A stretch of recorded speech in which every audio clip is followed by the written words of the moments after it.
G'day and welcome to the channel. I just got off the phone to a buddy of mine who told me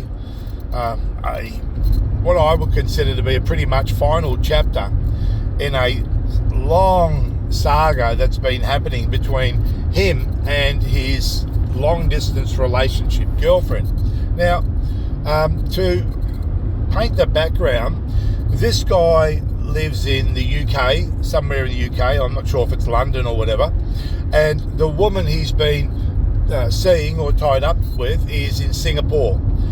Now, the relationship has yet been going for a couple of years, and I remember when he first started this relationship, I asked him a few questions about, what does she do for work, how old is she, etc., all of that, and to which he answered some of them, and some of them he was a little vague on. For instance, when I asked what she did for work, she works in her parents' business, it's a mixed business. Well, what kind of mixed business? Mixed business in Singapore?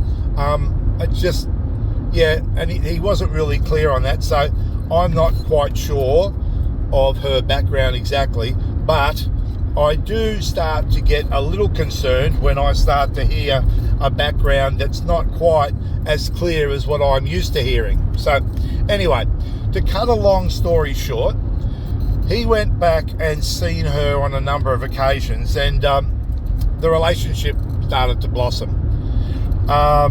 They travelled together to a number of different countries. He took her to Hong Kong. I believe he took her back to the UK for a small holiday, and he even went to places like Germany and Switzerland and that type of thing. Now, I just want to point out, this guy's not rich by any means. He's working class, and I think part of his problem to start off with is he tried to impress this woman with things that were way above his regular lifestyle or normal means of support income. Things like, he bought her a really flash ring, and although it wasn't an engagement ring, it was a friendship ring, and it had diamonds in it and that type of thing. Now, I'm not quite sure about that. When they travelled in Europe, he told me they travelled business class. So, that kind of stuff is pretty impressive. And, to somebody that's, dating somebody for the first time, or, early in a relationship, to see something like that would quite have an impact, right? So, I guess that, she was really starting to, fall for this lifestyle that this guy was painting. And in return, he was smitten by her because, I've seen photos. She is quite attractive, and she's also substantially younger than him, which is not such a big thing in Asia, right? So anyway, I get off the phone to him about, I won't talk about the current one yet, but about 3 months ago, and he tells me that he was going to surprise her for, I think, November, so it wasn't quite Christmas, so I think her birthday's in November. I think it was her birthday. Going to surprise her for her birthday, and he was going to come over in November and spend some time with her.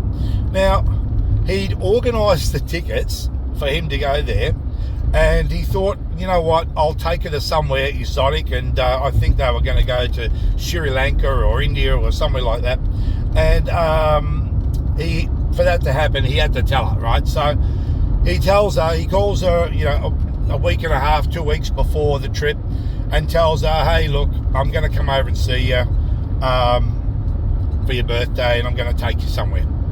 Now, to that, she is just absolutely surprised, and she tells him that, now listen to this, now is not a good time because I've got something on with my studies, and I need to give that 100%. I can't see you right now because, the effort required in whatever she was doing was substantial, and she needed to focus on that.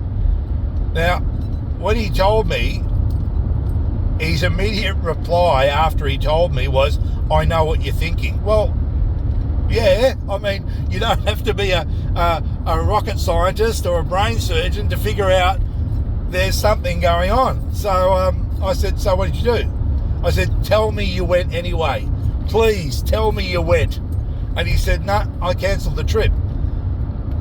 Right? And then what happened? He said, oh, we talked and, I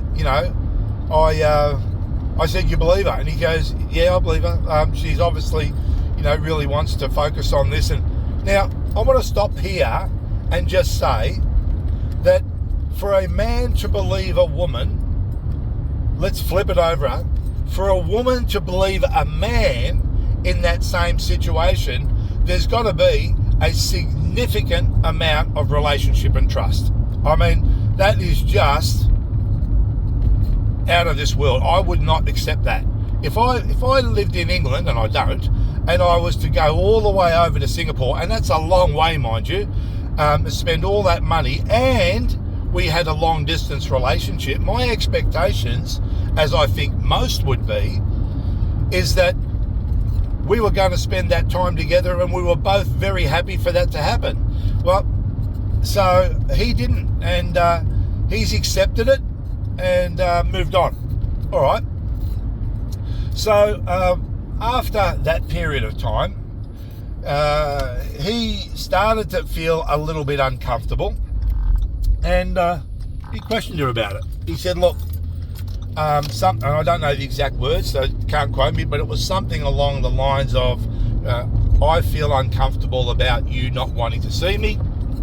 Back then, I think it's really strange.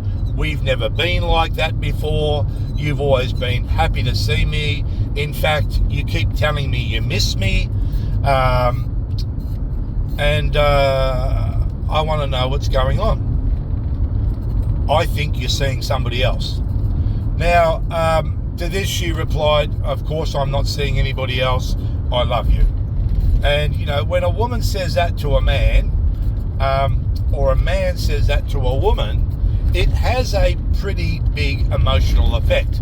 And I think that really did affect him, and he's quite a lonely kind of guy. He's a loner. He doesn't spend much time with anybody. I know he works in a particular field where he works on his own, and he doesn't have much of a social life. So I think for him that meant a hell of a lot. Anyway, to his credit, he continued to press it because he's not really a stupid guy. I mean, stupid to the point where he'll let people do that type of stuff to him and not question it.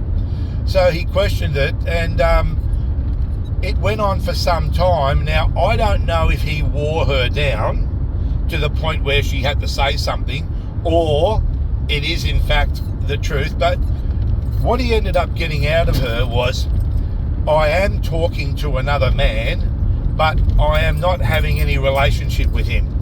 The other man has talked to me, and I've made my intentions toward him known, and that was that I do not intend to have any relationship with him because I already have a relationship with you.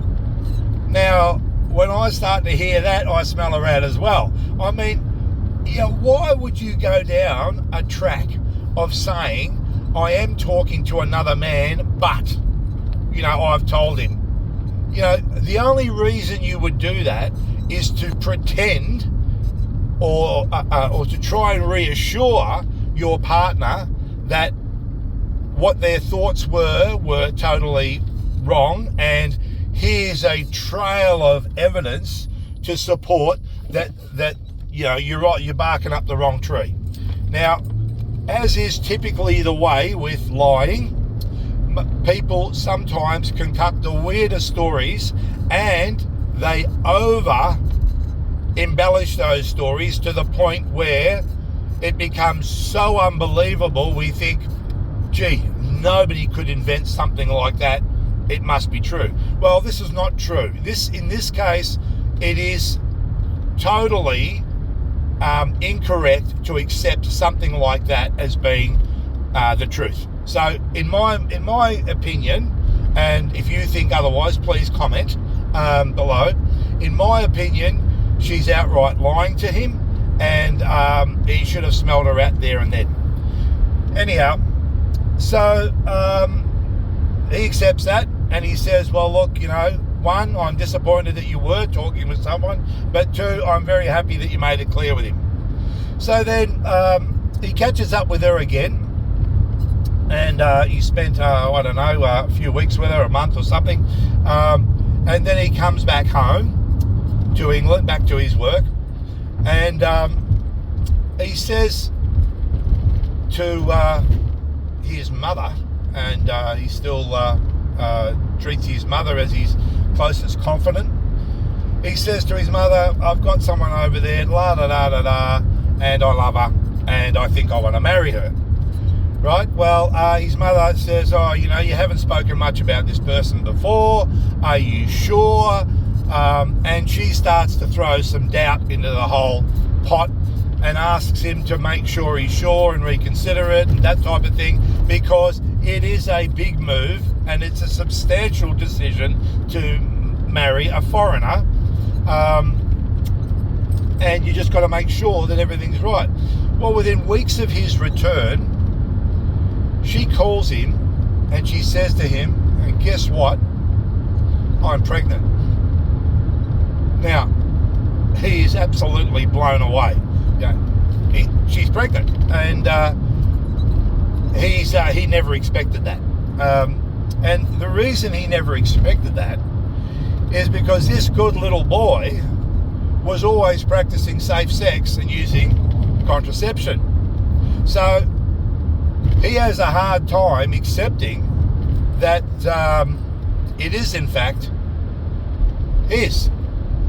So now he puts one and one together, and he's thinking to himself, this woman has another man, most likely a local, who she has a relationship with, but she is seeing him for the purposes of, guess what it is, extracting money out of him. Now, his first thoughts are, well, if it's true, I need to do the right thing. He's an honourable guy, good for him. But in his heart, he believes that he's been sold a lie. So he says to her, how do you know? And she says, well, I've missed that time of the month, and I'm starting to feel different. Okay, whatever that means, only a woman knows, right? So he said, well, I want you to go and have a test. And she said, well, that's exactly what I'm going to do. I'm making an appointment to see a doctor, and we'll know for sure what's going on. So he said, no, don't worry about that. Don't worry about that. Just go to the pharmacy and get an instant test and try that first, because, that may give us our answer. So she says, yeah, no worries. Now, a week goes by, and this guy's, quite concerned about this, but she doesn't seem concerned. And the way he's telling it to me is like the fact that she's not as concerned as him about it suggests to him that it may not be true. So I think, mate, you're on the right track. So he's talking to her on the phone, and he's talking about the situation, and he notices her eyes moving in different directions. Now, bear with me on this, because this is a really, really important insight, and I think this guy is an absolute genius for using this technique. Now, the technique that I'm about to introduce is called NLP, Neuro-Linguistic Programming. Now, it is one of the most used techniques for identifying lies during interrogation by law enforcement agencies.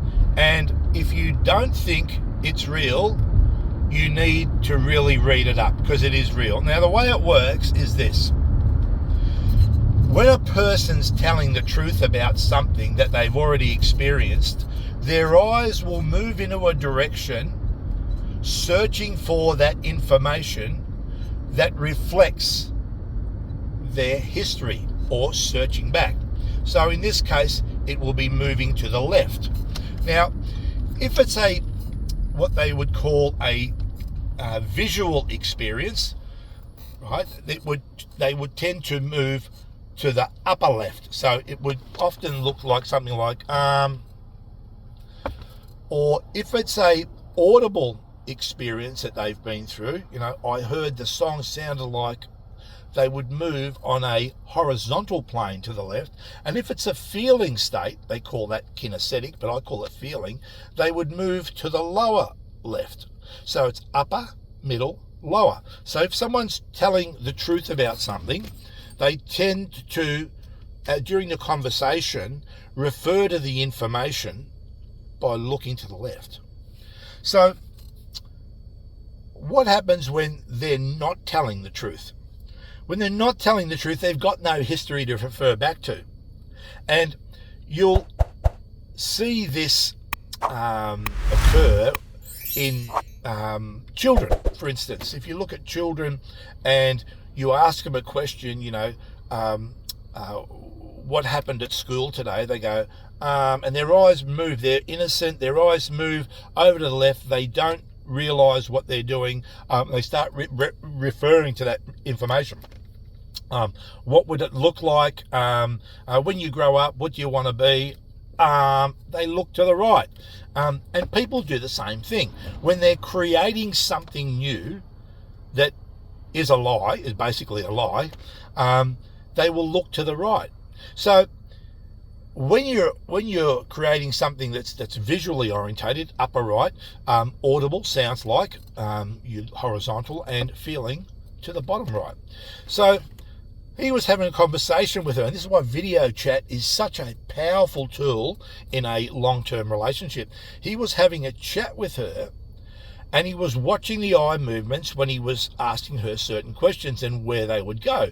And from there, he could determine what portions of that information were true and were not true.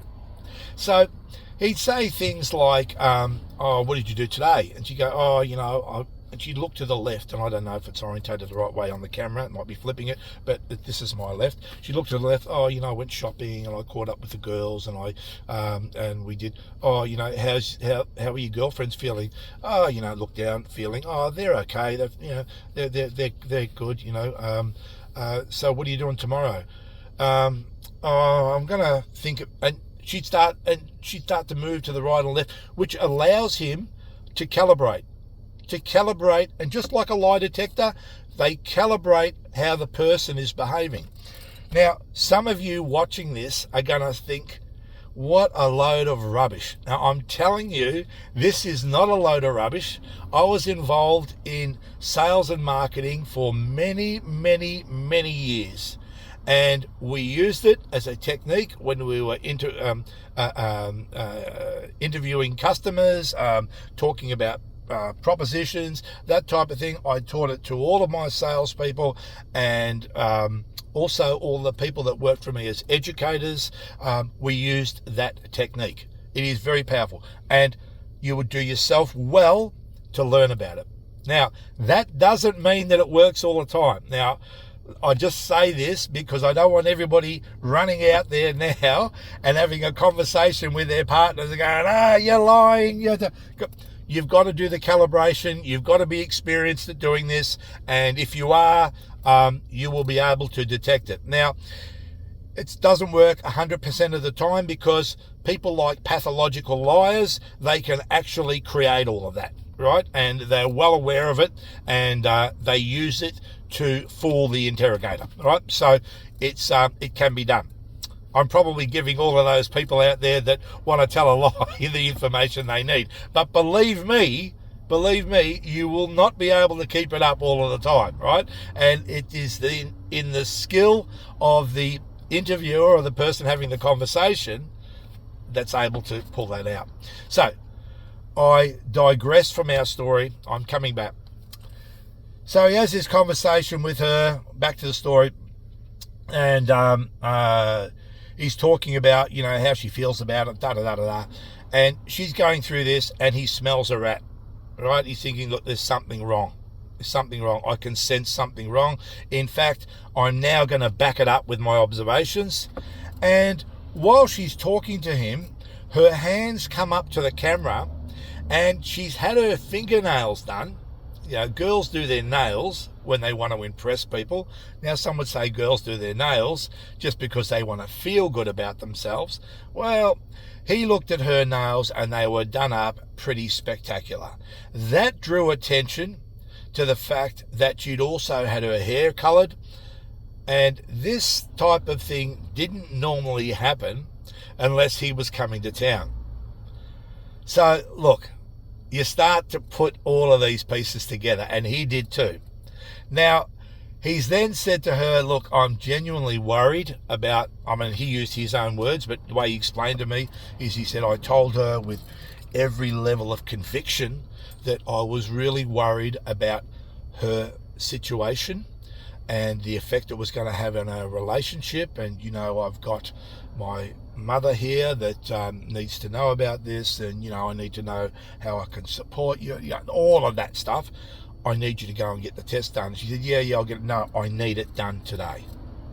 Right, so he put that pressure on, and he pushed her to the point where, and mind you, she was reluctant to do it, and this was one of the signs that he thought was uncomfortable, because he thought that if someone was genuinely in that state and they thought they were in that state, they'd want to know. And, you know, I mean, that stands to reason. And she was saying that she was in that state, but she didn't really care, right? So he pushed her to the point. She said she's going to get it done.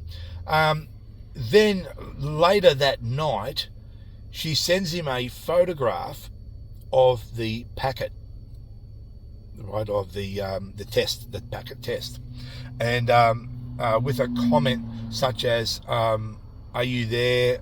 I'd like you to be there with me when I do it, because I'm going to do that now.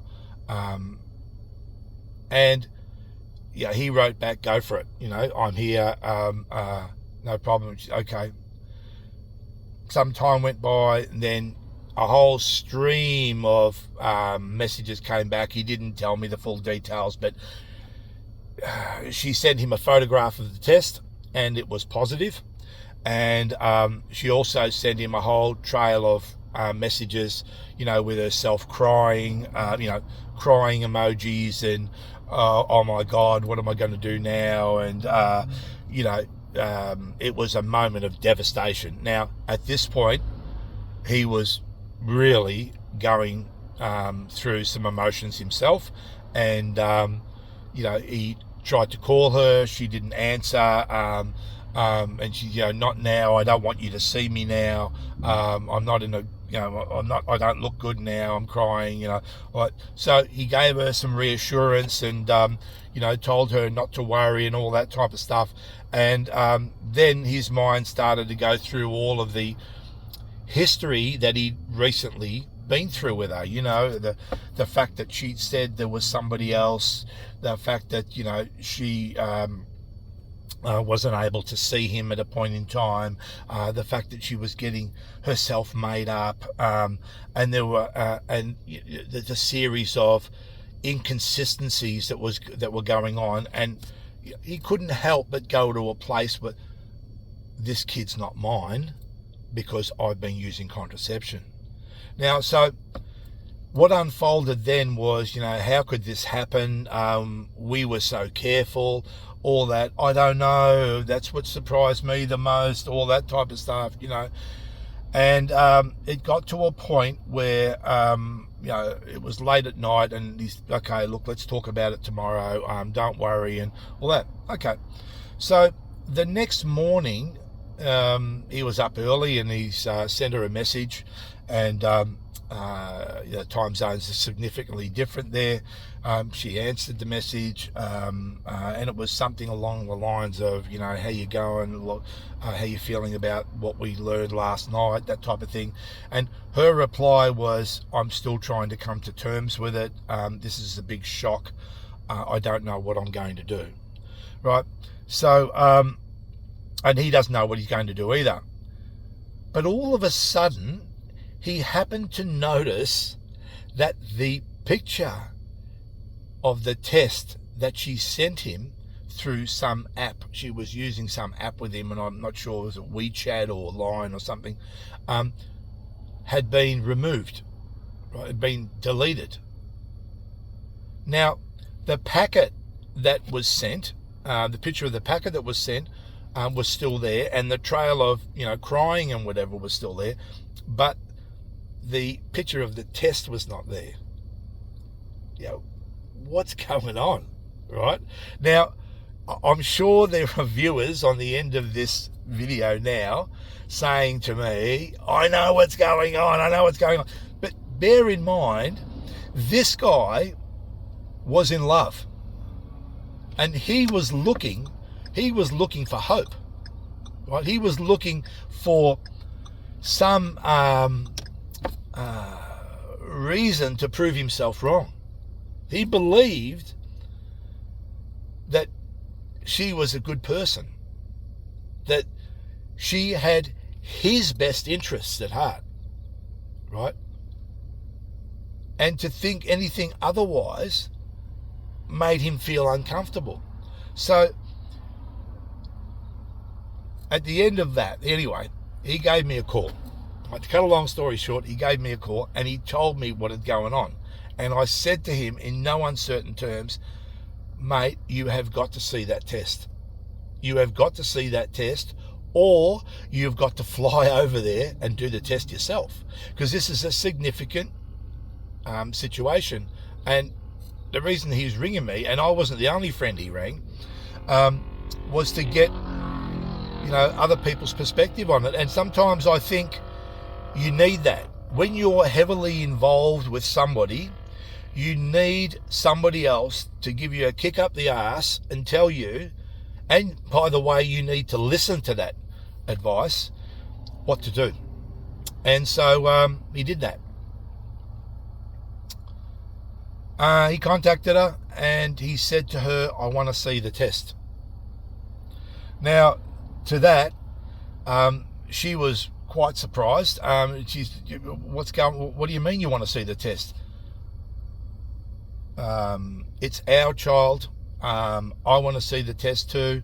And now I told him, if she says she hasn't got the test, you tell her that you want her to take the test again because maybe the first test was wrong. Okay? But this time, mate, you're going to have that camera turned on, and the moment she takes that test, you're going to see the result. So, okay, now there are all sorts of other things that can go on there. Someone can, provide a sample and they can have that with them and all that kind of stuff. But hey, let's not worry about that. Let's go down this path. So he said, look, if you can't find the test, I need you to go and get another one. But I'm sure if you did that test and it was positive, that you wouldn't throw that test away, because that is a sign of life of our first child. And I think most people would accept that. I don't know a family or whoever who hasn't kept one of those, right? So they kept them. Anyway, if they've got them. So she said, I've got it around here somewhere. He said, I'll tell you what, just you deleted the picture last night. Why did you delete it? And her response apparently was, because every time I looked at your messages that we were having, I seen the test. It made me cry. It made me feel uncomfortable because I don't know what to do. So I took it off. And he said, okay, no problem. Well, you've still got it on your phone. Send it to me now. So she sent the test to him. At that stage, he took the test and he ran it through Google Images. Now, if you know anything about images, you can take an image, you can do a Google search, you can run that image through Google Images. If it exists on the web, most of the time Google will find it, and Google found this image. So it's so. Now, you could argue that she's uploaded that image to the internet. Now, I don't think you're going to, though. But in this case, he knew he knew what was going on, and he knew she didn't know that he knew what was going on. So he said, I'm still waiting for the test. And she said, it's somewhere around here. I don't know where I put it. I've hidden it so the rest of the family don't see it. I'll find it later on. And he said, I want to be honest with you. I know you're lying to me. You're not pregnant. And she said, yes, I am. You're going to be a father. And he looked at her straight in the eyes and he said, you're lying to me. I'll do it to the camera. You're lying to me. And I know you're not pregnant. And you've got to stop this lying because he gave some reason. I think something along the lines, you've got to stop this lying because it's only creating tension and it's going to hurt our relationship or whatever. Now, you have an opportunity now to put my mind at ease. I've been worrying all night. It's unfair of you to do that to me. You need to tell me the truth now. And she said, okay, yeah, I was lying. And then he said to her, do you realise what I've been through since you've told me that? And she said, oh, I'm sorry. I couldn't fucking believe it, I'm telling you. Seriously. When he was telling me this, my blood was boiling. And he asked her, why would you do that to me? And her response at the time, apparently, was, I wanted to see how you'd react if I really did get pregnant. Are you fucking kidding me? She had the opportunity to release him from that burden that morning and tell him the truth. She already found out. But she didn't. She continued on. And you know why she continued on. And I'm not making any allegations, and I haven't named anybody in this video. So, if this couple happen to stumble across this video and think that I'm talking about them, well, rest assured, your confidentiality, and it mightn't even be about you, has been maintained. But the reason she did that is because what would now follow after that would be a series of expenses. I can't go to work now because I'm not feeling well. I can't work. I need medical attention. I've got doctor's bills. I've got this. I've got that. And it would have been just, £1 after another, until it came to a time where, the child wasn't born. And at some stage, I've had a miscarriage. And it's all over, and thank you for your gracious donations, and that would have been it. So why am I sharing this information? I'm sharing this information because it could happen to you.